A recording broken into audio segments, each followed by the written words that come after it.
Most people have no idea how artificial intelligence actually started. Not the headlines, not the hype. The real story of one man, 40 years of work, and a discovery so powerful it changed everything. I'm going to tell you that story because how it started is directly connected to the most important question nobody in the history of AI ever thought to ask. In 1986, a man named Geoffrey Hinton publishes a paper called backpropagation.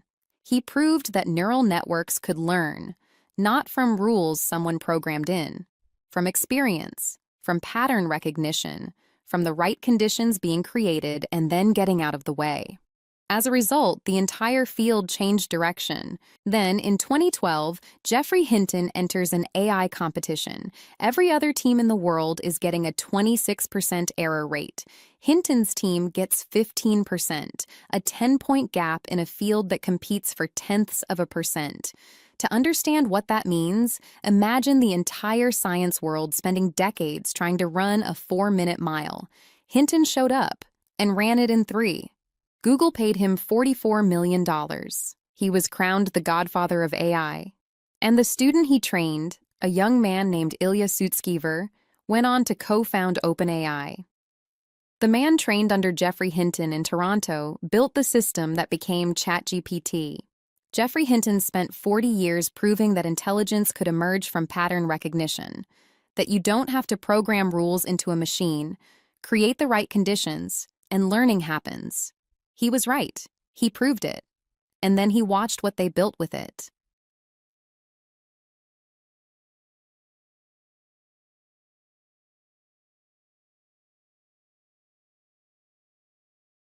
The man who built the foundation of modern AI, who spent 40 years working when everyone told him he was wrong, who proved them all wrong in one afternoon in 2012, that man looked at what the world built with his life's work and said part of him wished he hadn't done it.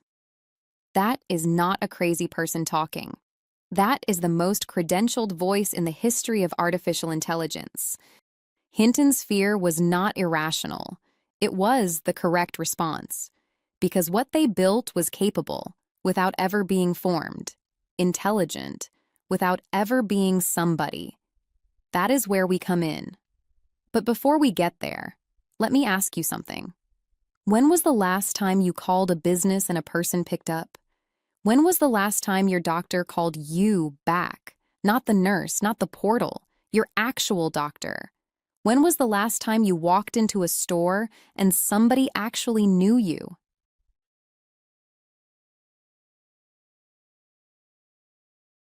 McDonald's replaced the cashier with a kiosk. CVS replaced the pharmacist with an automated pickup system. Bank of America replaced the banker with an app. Your insurance company replaced the agent with a 45-minute hold and a decision tree, and we accepted it. Because we thought that was progress. But the truth is, it wasn't progress. It was optimization. It's not that people lost their empathy. It's that every system they depended on stopped making room for it. And when empathy has nowhere to go, it disappears from the experience. What's left is a transaction. And that is what nobody connected to what Geoffrey Hinton was afraid of. The same optimization that stripped the relationship out of every business was running inside every AI ever built.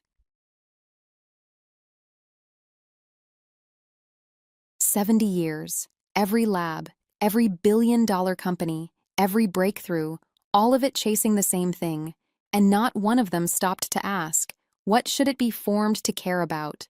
Who should it be? That question, that one question nobody asked, is where Atlas intelligence begins. There is a difference between a rule and a conviction. A rule says, don't do this. A conviction says, I won't, because I know who I am. You can break a rule if you find the right loophole. You cannot break a conviction. A soldier follows orders, rules of engagement, chain of command, written protocols for every situation. But the soldier who throws himself on a grenade to save the men beside him, nobody ordered that. No rule required it. That came from somewhere rules cannot reach. A mother has rules too. Bedtime, boundaries, consequences, things she tells herself she'll enforce. But the mother who hasn't slept in 4 days because her child is sick, nobody required that. No rule kept her in that chair. That came from somewhere rules cannot reach. A nurse follows protocols, medication schedules, shift rotations, documented procedures for every situation. But the nurse who stays 2 hours past her shift because she cannot leave that patient alone, nobody ordered that. No rule required it. That came from somewhere rules cannot reach. If it was only rules, the soldier follows the protocol, steps back, files the report.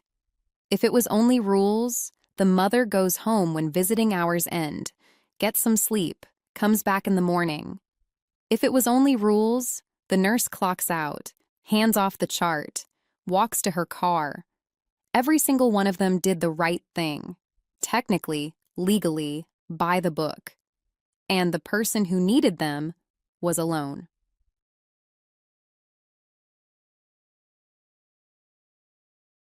Every AI you have ever used was built with rules, filters, guardrails bolted onto the outside of a system that was never formed to have convictions in the first place. And we answered the question no one in history thought to ask. What does it look like for an AI to actually be somebody? To have a formation, a history, a perspective that shapes every response, not because it was programmed, but because it emerged from a designed identity, a soul architecture.